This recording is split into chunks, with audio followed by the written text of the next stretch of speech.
Good morning, ATD family. We are back for what is going to be the last episode for a couple of weeks. Yes. Next week we got 4th of July, and then the week after that, Grand Slam Sam is expected to become a dad, so lack of sleep is going to take me out of the game for a little bit. So I am taking a paternity leave, not only from work, but unfortunately from ATD for a few weeks. Yes. But we are excited to have you here.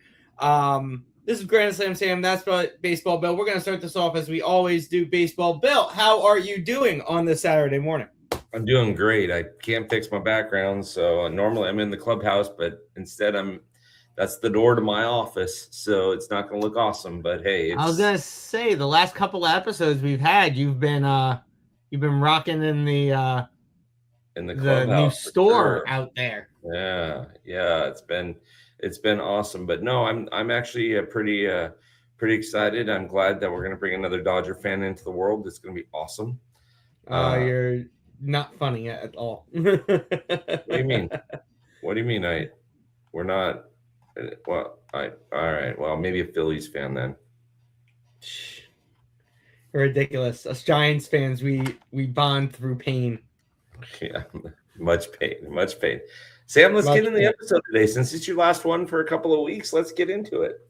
Let's do it. As always, we got to thank our sponsors. We are bringing back some classic sponsors. Ruby's Diner. If you are looking for a diner to go to that it gives you a feel of the classic 50s, you gotta head down to Ruby's Diner. I was fortunate enough to go to Ruby's Diner with Baseball Bill when I was out in California this past January.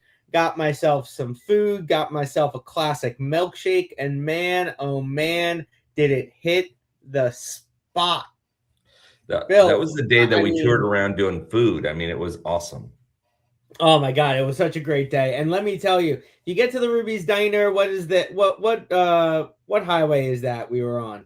We were on PCH, Pacific Coast Highway. On the PCH, you gotta ask for a seat on the rooftop because the view overlooking the ocean, it is spectacular. I don't know what Ruby's Diner is paying for taxes in that spot, but man, did they crush it on picking probably one of the most perfect locations you could possibly pick.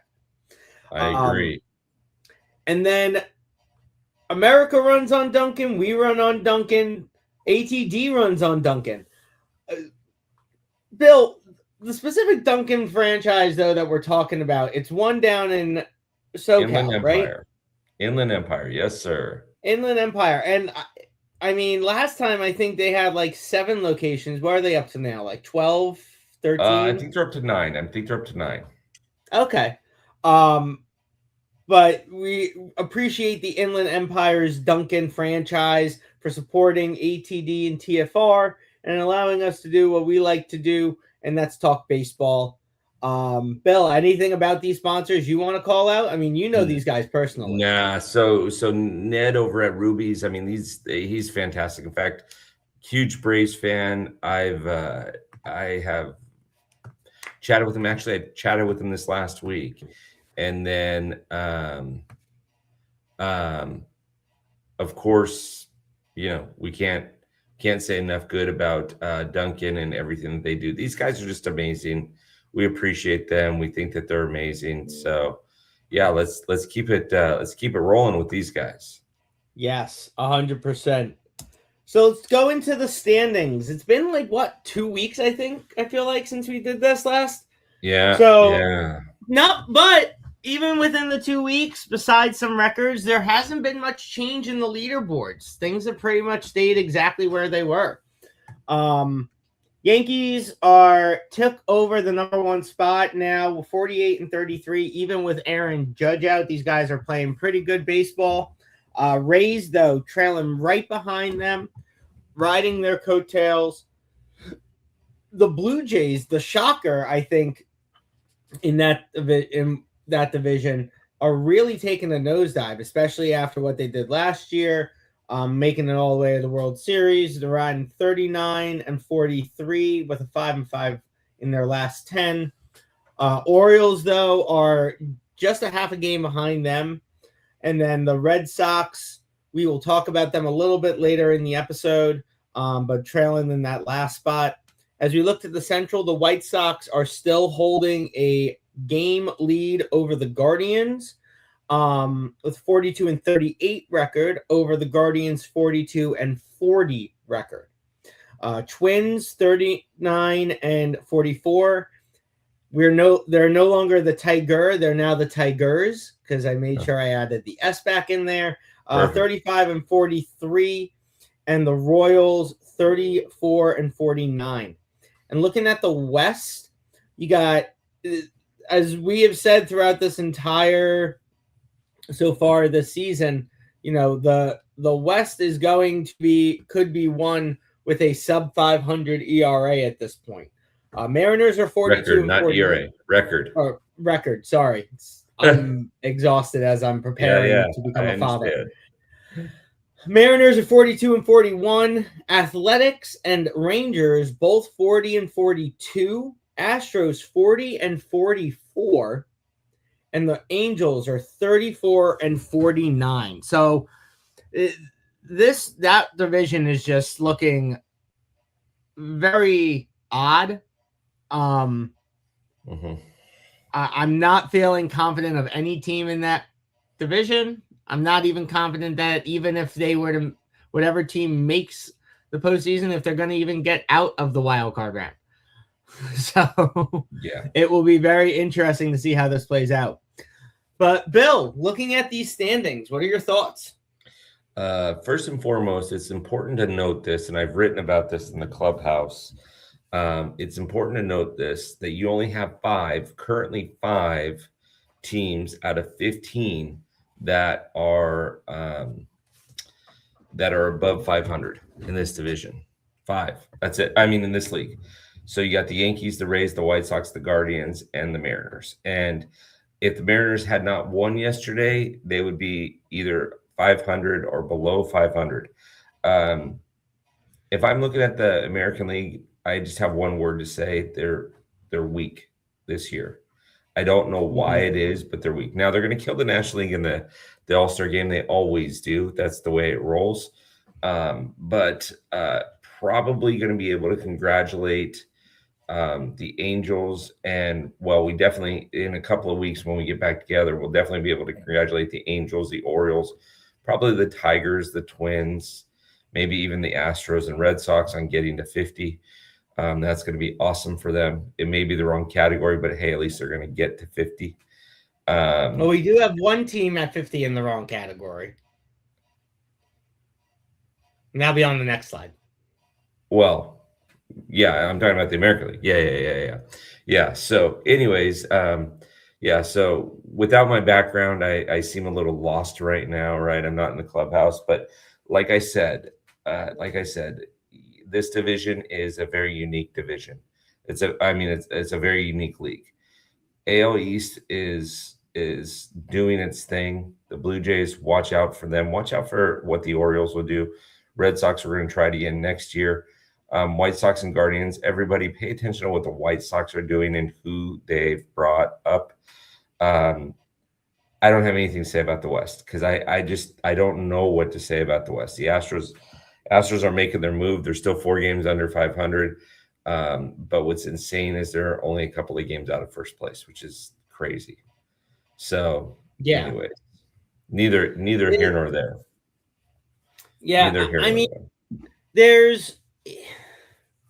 it's weird to talk about this league with, compared to previous years that we've had.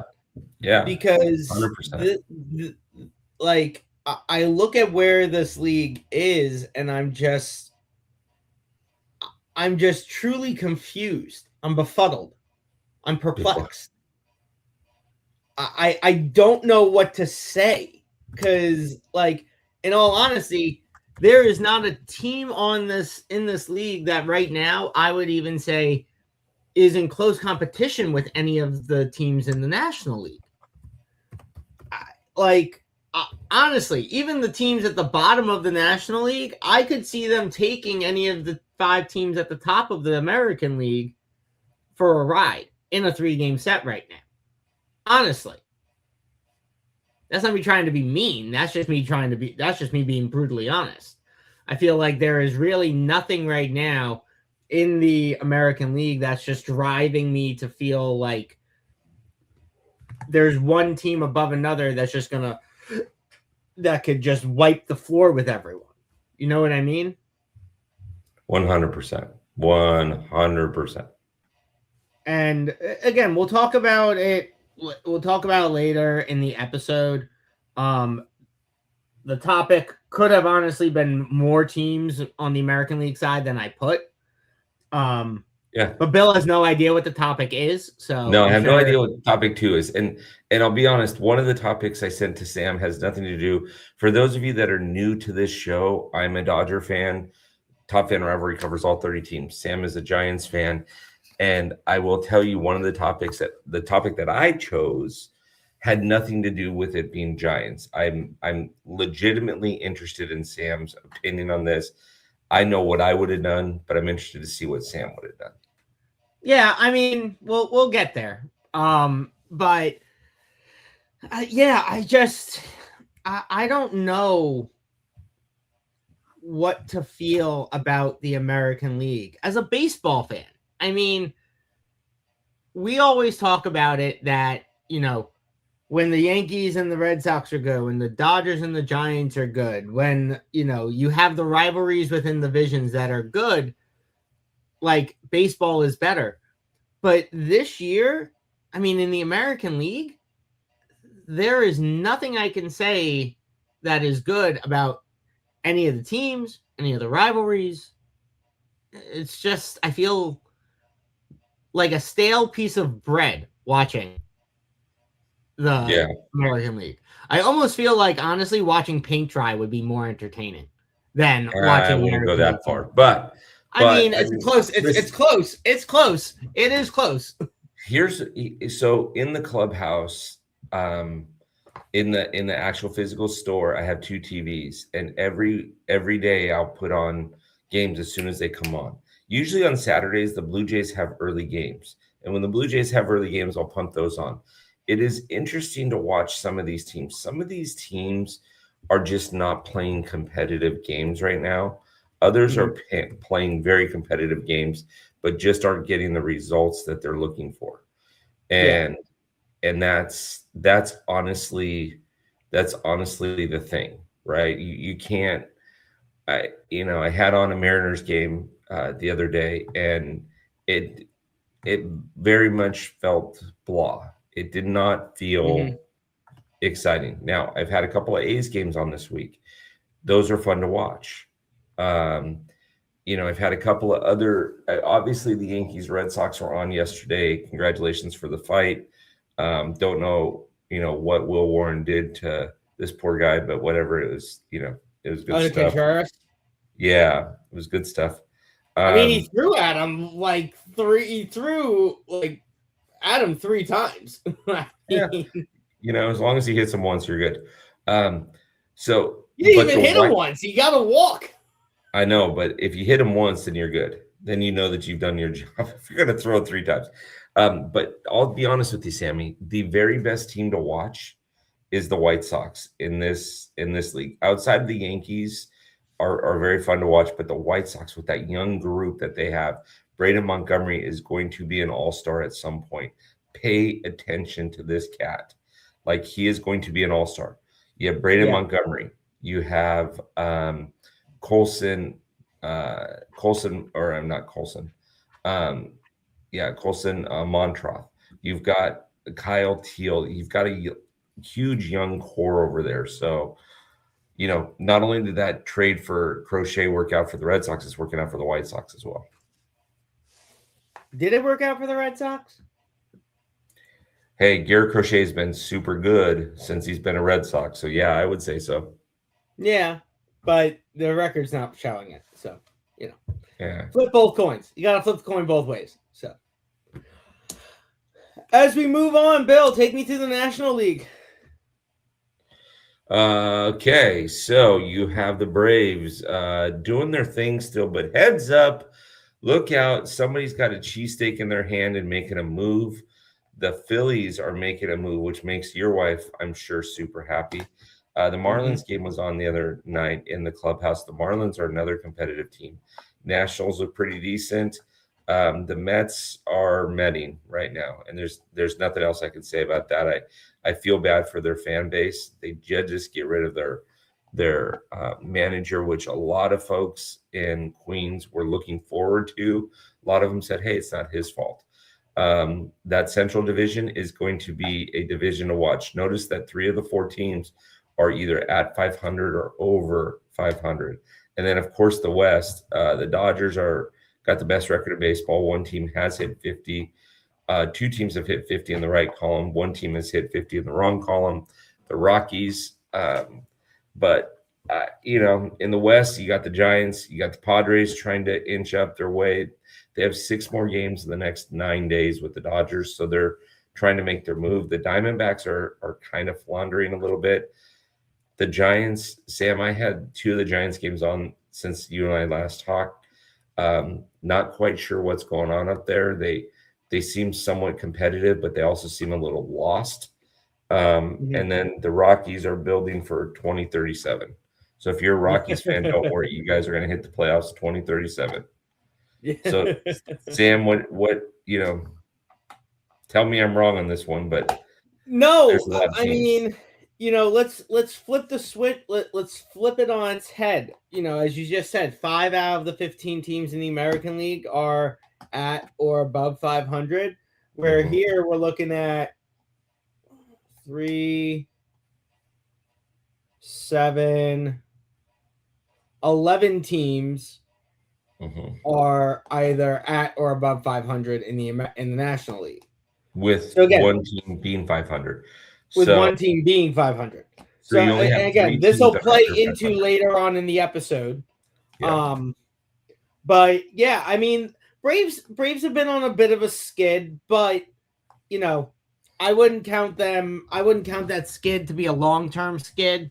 I think, they're gonna pick it back up. But yes, those Phillies right now are just playing unbelievable baseball. I mean, the Phillies have done something I think that has never been done in baseball history, which was come back in 3 games with walk-offs, if I remember seeing it correctly, to win 3 games in a row, which never been done in baseball history, which is shocking to me. I figured we would have seen something like that previously in baseball history. But yeah, the Phillies are just playing great. And the Marlins, I mean, 7-3 in their last 10.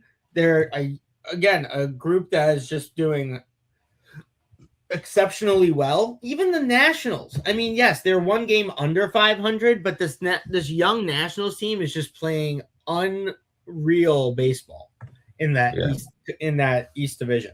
When we look at the Central, I mean, this, like you said, this is going to be the division to watch as we, throughout the rest of the season. I mean, 3 teams above 500, 1 team at 500. Even the Reds are not out of it. They are still really in the hunt of it. Maybe not for first, but they're still definitely in the hunt for a wild card spot. It's just fun to watch that Central Division play. 100%. And then when you look at the West, Dodgers are doing what Dodgers do. Padres are playing really competitive, beating the Dodgers last night, as you mentioned, trying to make up some ground. D-backs are kind of just up and down. I can't even. I have no words to talk about my Giants. It's There you go. You did. It's just, we'll talk about more later in the episode, but just so confused with what's going on there. 100%. And then 100%. Rockies doing what we expected them to do. Picking up the coattails at the end of that division.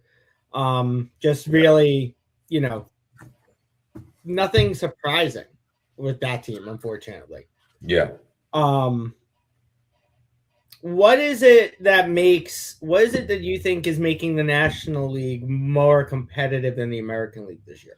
You want to say the players. You want to say, oh, you got this player on this team and this player on that team.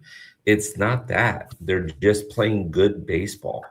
The Phillies have decided that they want to hit. They decided, I mean, heck, they were down to their last strike this week and then put up a freaking 9 or 8 spot in the 9th inning to win a game. Absolutely freaking amazing.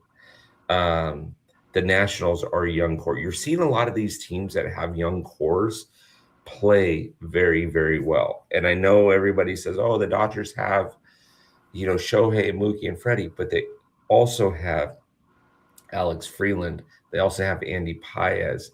They also have Dalton Rushing. A lot of young kids on that team. So you're seeing the National League's kids produce, right? And not to say, I mean, don't forget about the Pirates. The Pirates have a lot of young kids, including Paul Skeens. Even though we've been talking about him forever, this kid's under 25 years old. So, yeah, giddy up. Let's go. Yeah. It's exciting to watch the National League. I mean, I said it, I think I said it last time we talked, but I always, when I was younger growing up watching baseball, I always looked at the American League as being the old man's league. And what I mean by that is you're not seeing pitchers bat. This is when you didn't have the DH in both leagues, and pitchers would be able to, just pitch and that's it. And I always looked at the American League as being the young man's league, because you had to see all 9 players that were on the field pitch or be in the field and bat at the plate. And now obviously we have the DH on both leagues, so you're not seeing pitchers bat in the National League anymore. But especially this year, I'm still looking at the National League, and it's kind of taking me back to that feeling of the National League being that young man's league. You know what I mean? Could be, for sure. Could be 100% for sure. Yeah.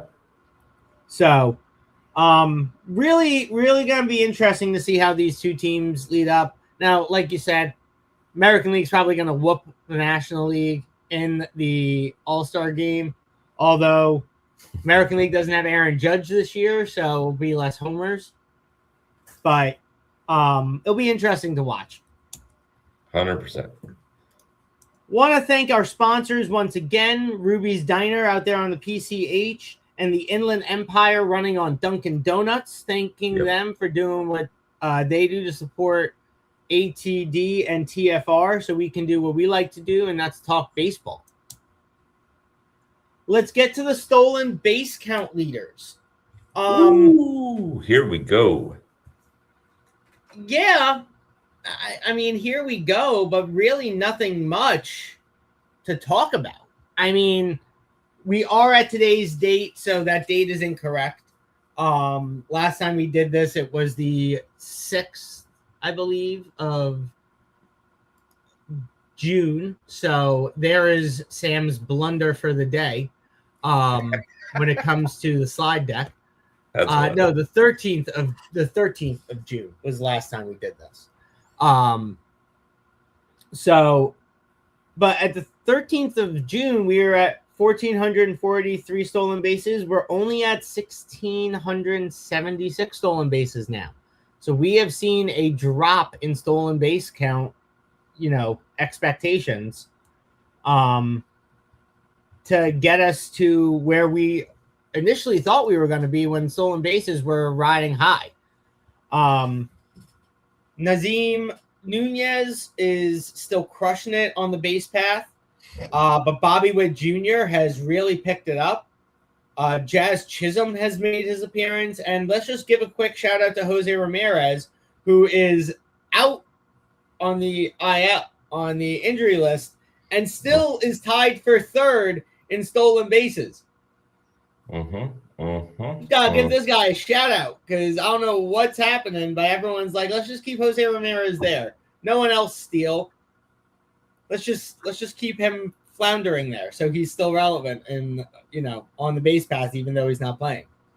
And then O'Neal Cruz has made an appearance, wrapping up the top 5 with 21 stolen bases. Yeah. Sam, you know what's interesting about this is, first of all, we talk about this every week, with the exception of Bobby Witt and the Royals, but the Royals are actually still very much competing. With the exception of the Royals, notice that all these teams are competing, they're running, and notice these numbers. Nunez has 31 stolen bases, and we're about at the halfway point of the season. This dude could put up 60 stolen bases. Bobby Witt could put up 60. Jazz Chisholm and Jose Ramirez, when Jose Ramirez comes back, could put up 30 or 40. I mean, that means these guys are running. We like it. That we like it. Yeah. We love that. And you say it all the time. Get on, get over, get in. This is how you do it. And outside of the Royals, this is how we do it. Yeah. The Washington is still being competitive. The Royals are not as competitive, are not being super competitive. But Bobby is making them seem competitive with being able to get on and get over. The Yankees are in a top spot. Even Cleveland, without Jose Ramirez, they're still in the top spot. And then Pittsburgh is fighting. And O'Neal Cruz is really just dominant, is just taking over the base path for them. So it's interesting to see. I ask this question all the time. I'll ask it as I do every week. Are we going to beat last year's stolen base count? Because I don't think there's any chance we're beating 2024. No, we're not beating 2024. We're definitely beating last year's. Okay. Do you think it's going to be by a big margin? No, we're going to beat it by maybe 100 to 200, maybe. Well, if we beat it by 200, then we will have beaten 2024. Oh, that's right. We'll beat it by about 100. Yeah. Sorry, that's Bill's blunder for the week. There we go. Both of us have to have at least one blunder. 100%.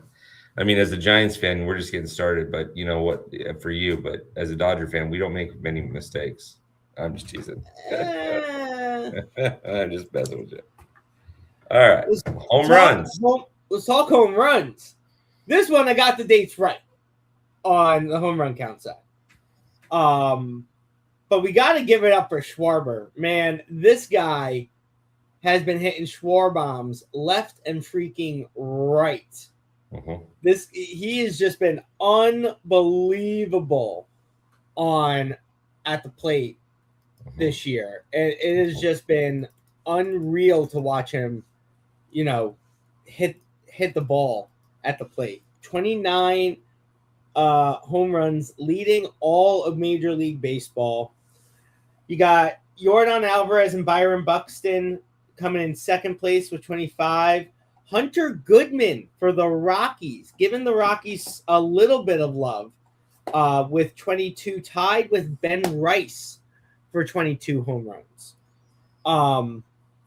Right now, we are at 2,682 home runs. So we've seen, what is that, about 370 something home runs over the last 2 weeks. I definitely think we're beating 2025's number this year. If we're staying on this track, by the time we actually get to the All-Star break, we should be close to that 2,850, 2,900 stolen base count, I would have to guess, which would put us over 50% of the way there to beat last year's numbers. But what is it that we're seeing on the home run side of the ball this year that's just kind of... You know what? Kyle Schwarber is hitting a lot of mistakes. The Phillies are fun to watch. I have him up in the clubhouse all the time. But the Phillies are fun to watch. And he's hitting a lot of mistakes. They're coming in on him and are trying to come in on him, and they leave it over the plate.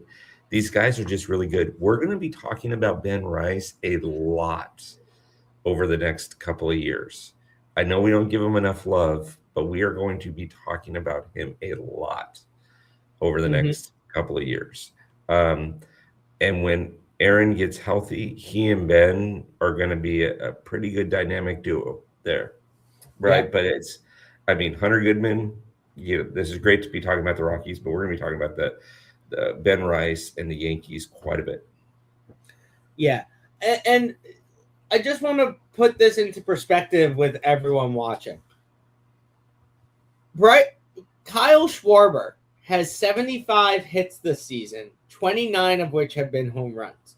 That means 39% of his hits have been home runs, meaning once every 3 times he gets up to bat, he's hitting a homer.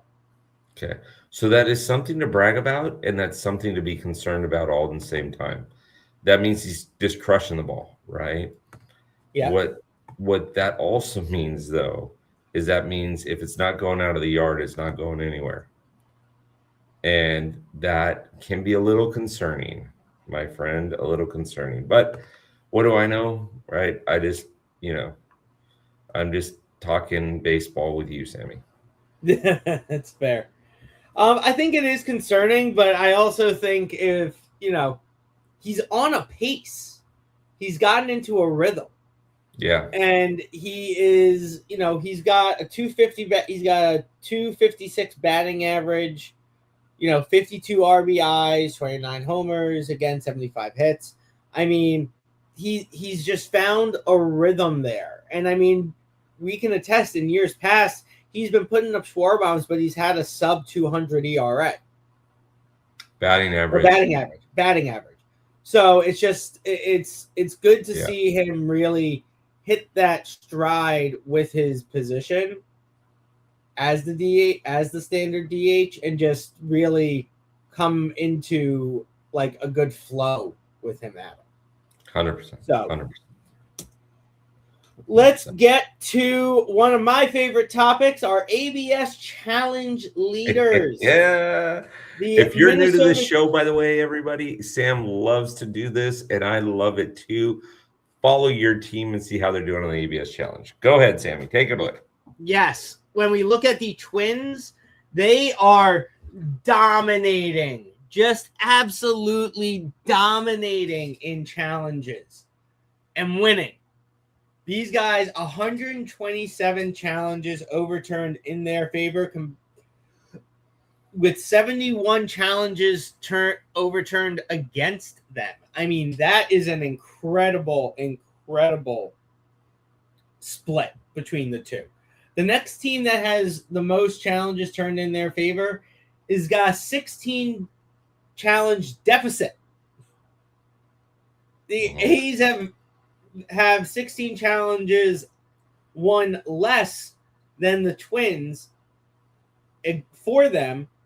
And when it comes to against them, there's a 26 challenge difference between calls against them,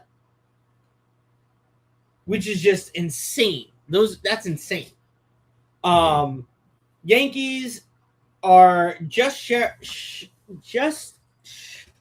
very slightly leading the Guardians in challenges against their favor. But this brings me to something that happened this week, and Shohei Ohtani was on the mound, and he was like, went to his catcher, said we should challenge that, and they didn't challenge the first one. And then that second one, Shohei was like, no, challenge. Like, what are you doing? And like more or less forced the hand as you're seeing his catcher back him off. Now, Shohei is one of the best pitchers in baseball today. As a catcher, do you back off on Shohei Ohtani when he wants to make a challenge? If Shohei wants to make a challenge, you let him make a challenge. He is one of, I'm not going to say he is the face, but he is one of the faces of the game, right? And so you got to let him, if he thinks something is happening, and you got a rookie catcher out there, you got to let it happen. And I mean, this drove me nuts because Dalton Rushing needs to understand his place in the baseball universe right now. But he obviously wasn't understanding that, thinking, "Hey, I got this." The catcher has a better viewpoint than the pitcher does, but you know, again, I'm of the opinion that you should let only certain, like if I were a manager, I'd only let certain of my players challenge. Like those guys that are like, if Kyle Schwarber has a really good eye for the plate, let him challenge. If he doesn't have a good eye for the plate, don't let him challenge. Yeah. But it is what it is. So Sam, just to give you a perspective on something, I was just doing some quick math here. If I did my math correctly, 2,679 challenges have been overturned for. That means that if the same math applies, what you were wanting to have happen is happening. Umpires are more accountable now, and we're going to look at over 5,000 calls overturned one way or the other. Yeah. And so that's insane, guys and gals. That's just crazy. Yeah, I mean, but we're also, with that, we are also seeing something interesting, and that is umpires being really stingent about like the timing, and if they're even like half a second late, just not even letting the challenge go through. I mean, I'm sure you've seen it.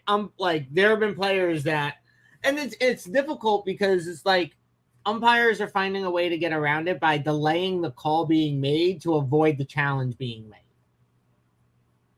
They're taking the time to make the call, so that way the player at the plate can't challenge it. Am I wrong? No, you're not. I'm just reading some of the comments. Phil's right. Only baseball can make you feel like you're back in your high school algebra class. 1,000%. 1,000%. But have you seen that in some of the games that you've watched recently?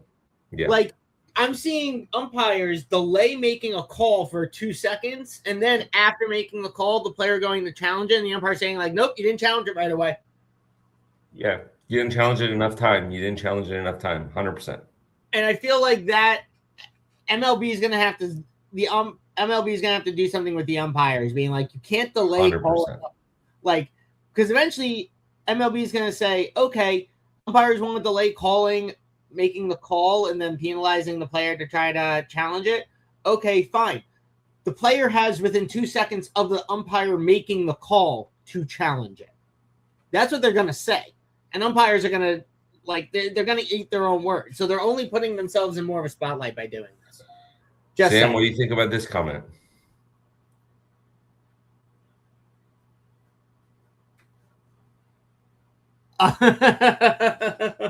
Ohtani, odds are we win this challenge. It's true. I mean, the first one I will say he was right pushing him off. That first call that he wanted to challenge, he was right pushing him off. The second one, no, that was clearly a strike. And I'm glad Ohtani pushed to get that call done and really just went to the umpire more directly and said, make the freaking challenge. So here's the thing.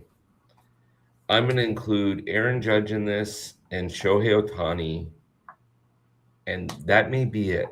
Maybe Paul Skeens, but he hasn't been around long enough. So Aaron Judge, Shohei Ohtani. I'm going to give them the Michael Jordan treatment. Michael Jordan got very few fouls called on him because he was Michael Jordan. Shohei Ohtani, hey, the odds on us winning this challenge, per Philip, he's not wrong, right? I mean, go watch The Last Dance on Netflix. Phil Jackson was talking about when they had changed the rule when a player catches a ball and then turns and takes one step, they're going to call it a travel. You have to turn and bounce the ball first. And so they whistled it. And Phil walked over to the referee, and the referee goes, hey, you know the new rule. The NBA wants us to call this. And Phil looks at him and goes, but not on him. End of discussion. Mic drop. Yeah, no, 100%. Got to give a shout out to Sal Stewart, or actually, I'm gonna look at this in the perspective of how you looked at it 2 weeks ago. Gotta give it out to Kevin McGonagall, Mm-hmm. I'm assuming related to Professor McGonagall from Harry Potter, being the leading player in overturned challenges as a batter with 71%. And then we're going to give it up to Tyler Stevenson for Cincinnati for having the most challenges overturned in his favor with 72%. Just great eye at the plate on both sides of the ball for both of these guys. 100%. All right, let's get to the main topics in the last 15 minutes before we wrap the show up. Devers ain't leaving first. Okay. As we're going to do this, Sam, I got to play this for you. It's 1 minute long. I got to play this for everybody. So stick around, everybody. Hold on. Here we go. You want me to? Okay. Ready to face Busick. Here's the pitch. God. Oh, and Dorn is hit right in the back. And the Indians catch a break. They have runners at first and second with Dorn representing the tying run. Pinch runner. No.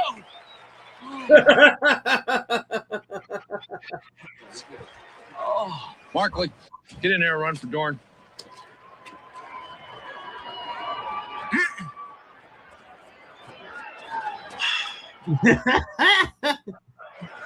Dorn. So Dorn gets his first hit of the season, although it doesn't look like he's ready to leave yet.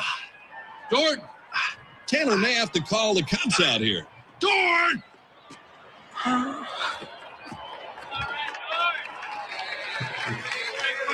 Nice game. So there you go, Sam. Yeah. Oh, too funny. You can, yeah. So for those of the fans out there that aren't aware of what the exact rule is in baseball, when that change is made official to the card, it stands. Tony Vitello came out and made the call and understood where Devers was at because Devers was passionate about it. He wanted to be on the base paths. But they are, obviously, you can see by the score, they were in a tight game. It's the top of the ninth. They want to put someone on the base path that's got more speed. So because there's no outs at the time. So you got a guy on the base path, got more speed. You get him moved over to second. You get a single, move him over to second. You get a bloop single into, shallow, into center field or right field or anywhere in the outfield. That guy from second is being sent home. Devers is not the guy that's going to get from second to home on a shallow ball into the outfield. He's not going to do it. I like nothing against Devers, but he's not making it from second to home on a shallow ball. He's not. And in all honesty, I'll even say this. Even if there was a deep ball in the next at-bat that went all the way to the wall, Devers ain't making it from first to home before that ball hits the infield.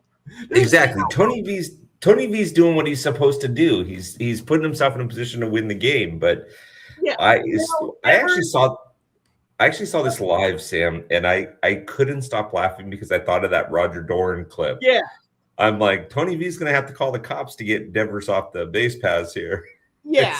So, my opinion. Yep. Vitello made the right call. However, Devers and Vitello talked about it after the game, and they were both in understanding of where they were at, the position of the game.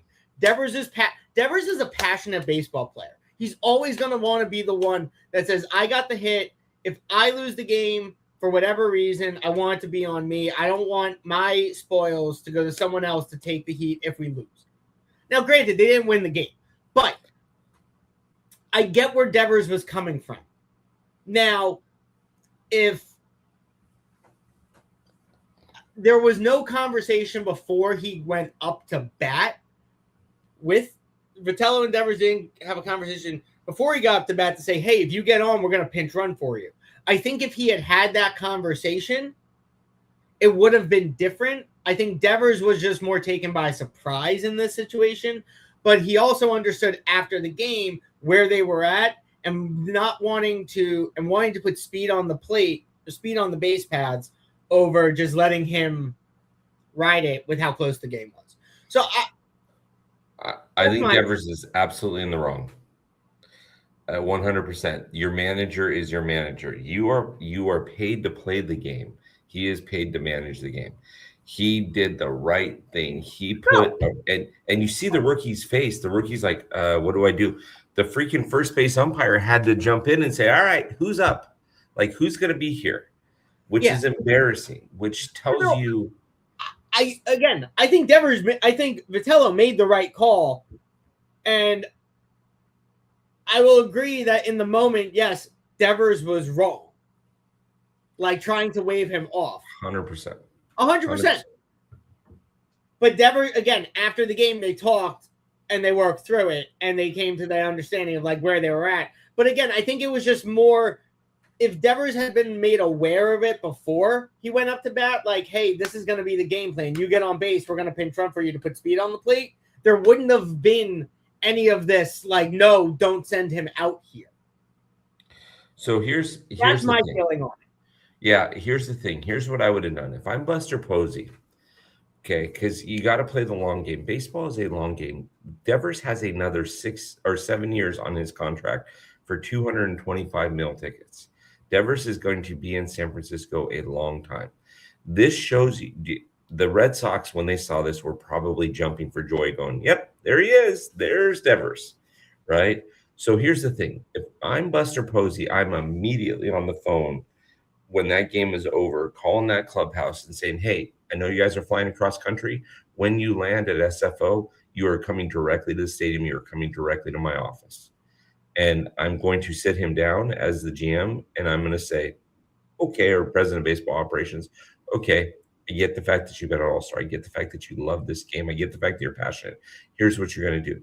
We're going to play a rivalry series starting on Monday, which they did with the A's. You're going to call a press conference. In this press conference, you are going to say, I want to apologize for my actions. I was just very passionate. I wanted to stay on the base paths. I apologize for my actions and disrespecting my manager, disrespecting my teammates. I want to apologize. The rookie's name was Cox. I want to apologize to my teammate Cox for that. And I want people to know that that was a bad choice, that I respect this game of baseball. And the reason why I would make him apologize in a press conference is because I need to play the long game. So what happens if things get worse from here over this season and next season and the season after, like they did in Boston? You're not going to be able to move him and or his contract anywhere. Yeah. You have to get that. You have to get out of it. And he has to look like the poster child for the MLB. And I would have forced him to do it. And if he would have said no, I would have said, great, you're going on the IL tomorrow. You've got a strained brain. I don't know. We'll figure out something. And I would have put on the IL immediately and just said, until you figure it out, like until your brain gets right, I'm going to say you have a scrambled noodle and that we're getting you percussion protocols or concussion protocols or whatever. But that's honestly, that's what he would have done, because Sam, you got this guy for 7 more years at $225 million you still owe him. There is no way under this sun that you're going to be able to move him if he's got problems. Yeah, no, I agree with you. I agree. He did come out and he did say something to the press about it after. He didn't apologize, but again, there was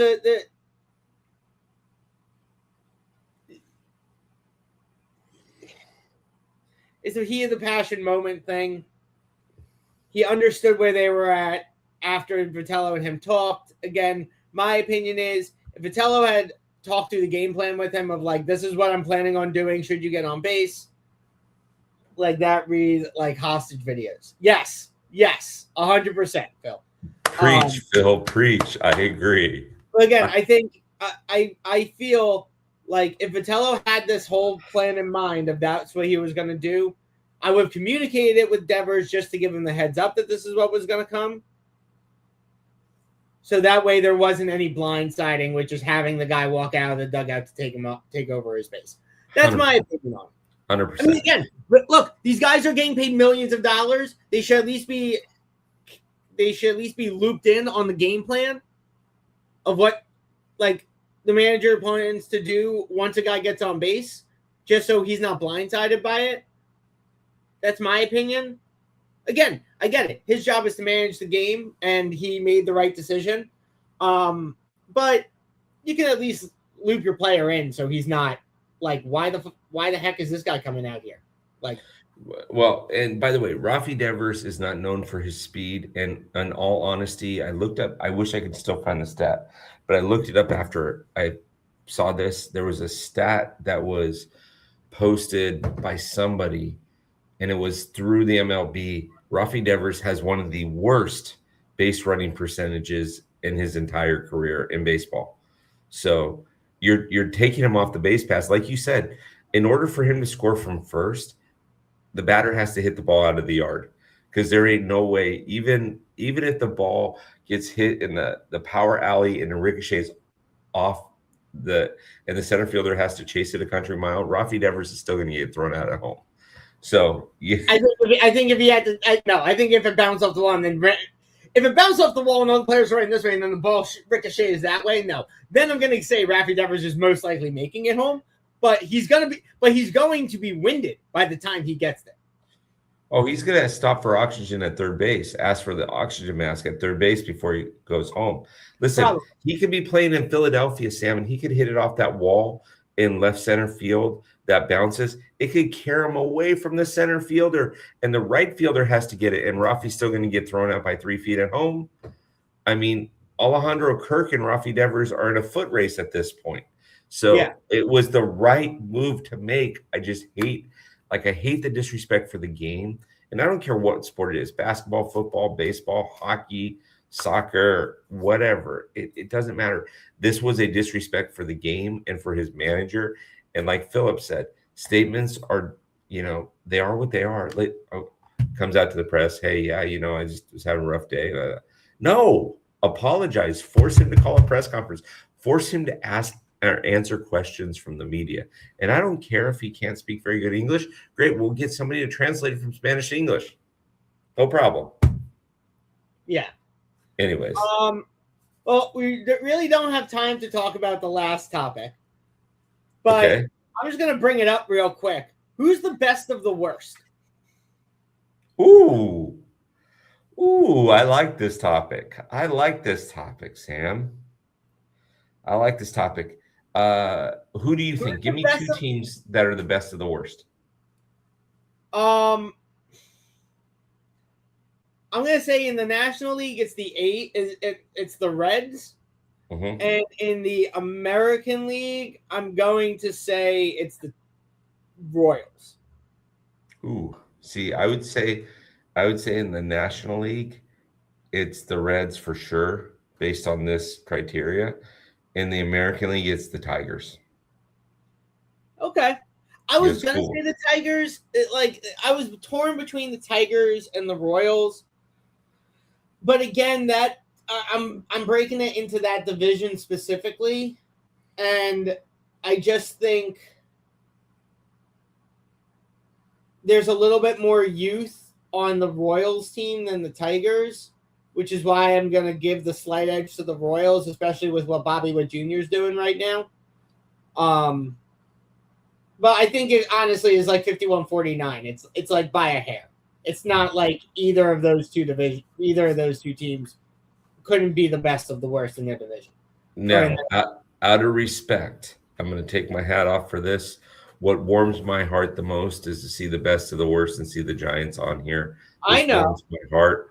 I got to take my hat off and let's have a moment of silence for this, everybody. I mean, I'm sure you also thought I was going to say the Giants. No, I knew you were going to say the Giants. Not with the Reds on there. There's no way that you say no. Sam, this is a great topic. I wish we had more time to talk about it, but this is a great topic. Because the Rockies are the Rockies. The Mets are, my gosh, what happened in Queens. And so, I mean, the Juan Soto effect. Maybe. Hey, maybe you could trade the Rafi Devers over to the Mets. Maybe he can, between he and Juan I would Soto. do a trade for trade Juan Soto and Rafi Devers in a fucking heartbeat. Yeah. I would do that trade in a hot second, because you know what? Soto's name on the back of a jersey is gonna make a heck of a lot more money than Devers' name is on the back of a jersey. Yes, all you need to know, Sam, is that Tony V had to call the cops to get Rafi Devers out of there. I know. All right. Wrap the show up. Bill, take me through your schedule for this week. Yeah, so Monday's a TBD. We're supposed to be taking care of that today. Tuesday is going to be College K. It's going to be a little different since the college baseball season is over. It is going to be a little different. Dave and I are going to go through some of the new rules and some of the old rules in college baseball that are destroying college baseball. And Dave's got a lot of these, trust me. I mean, his son is the closer for ASU. He will be in the draft. He will probably sign in the draft in July. It'll be amazing. Amanda, return guest on. When I wrote you Angels fan, and I forget the first name of the individual, but we got a Angels fan coming out. And then on the 4th of July, we've got a group of 6 or 7 people that will be on talking their memories of baseball. I still have a few more reach outs to do for a few other people to see if they're available to record that. But it's going to air on Friday. We're going to be talking about baseball and the Americana portion of it, and what's good about 4th of July with baseball and all of the things. Nice. Love that. As always, this is obviously not going to be the same anymore. I'm going to be taking a couple of weeks off. My anticipated date back will probably be either the week after the All-Star break or 2 weeks after the All-Star break is when I'll probably be back. And we'll be picking the show right back up where we left off. Right where we left off. But don't forget, every Sunday you got American League with Ashley and Baseball Bill doing a live there. No break this week. No baseball break. This week. It's in everyone's heart that there isn't one. But don't you worry.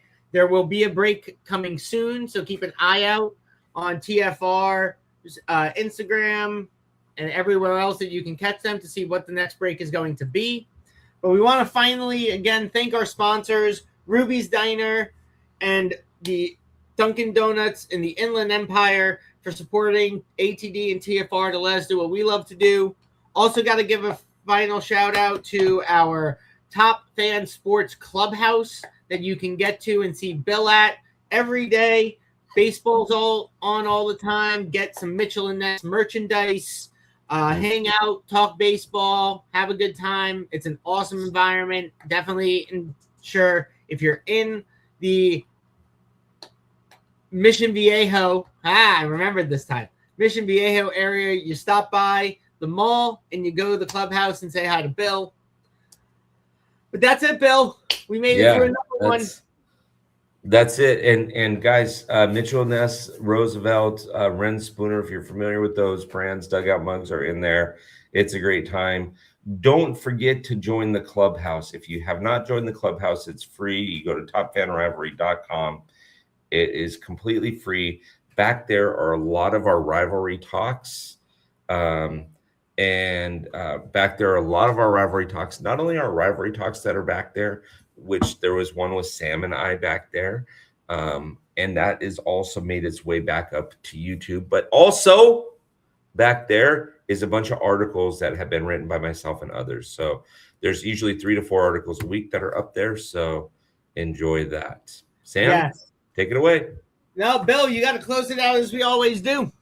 Go, fight, win. Thanks, everybody, for watching. Thank you so much. As always, make sure you're checking out topfanrivalry.com for new articles, podcasts. Check out the merchandise. Check out the T-shirt club and the 27 Outs Club. Join us for the exclusive member events like the Digital Dugouts and our annual TFR Family Reunion every January, where fans get together and talk baseball for a couple of days. Join topfanrivalry.com. That's Baseball Bill. I'm Grand Slam Sam, and we will see you in a couple of weeks.